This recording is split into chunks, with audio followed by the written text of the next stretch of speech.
بسم اللہ الرحمن الرحیم۔ ایک دن رسول اللہ صلی اللہ علیہ وآلہ وسلم گھر سے نکلے تو عبداللہ بن حذافہ کھڑے ہو کر پوچھنے لگے کہ حضور میرا باپ کون ہے؟ آپ صلی اللہ علیہ وآلہ وسلم نے فرمایا حذافہ۔ پھر آپ صلی اللہ علیہ وآلہ وسلم نے بار بار فرمایا کہ مجھ سے پوچھو، تو حضرت عمر رضی اللہ تعالی عنہ نے دو زانوں ہو کر عرض کیا کہ ہم اللہ کے رب ہونے پر، اسلام کے دین ہونے اور محمد صلی اللہ علیہ وآلہ وسلم کے نبی ہونے پر راضی ہیں، اور یہ جملہ 3 مرتبہ دہرایا۔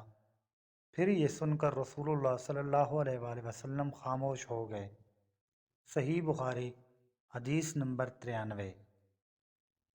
جب آپ سلام کرتے تو 3 بار سلام کرتے، اور جب کوئی کلمہ ارشاد فرماتے تو اسے 3 بار دہراتے، یہاں تک کہ خوب سمجھ لیا جاتا۔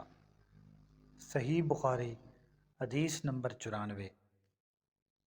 آپ صلی اللہ علیہ وآلہ وسلم جب کوئی کلمہ ارشاد فرماتے تو اسے 3 بار لوٹاتے، یہاں تک کہ خوب سمجھ لیا جاتا، اور جب کچھ لوگوں کے پاس آپ تشریف لاتے اور انہیں سلام کرتے تو 3 بار سلام کرتے۔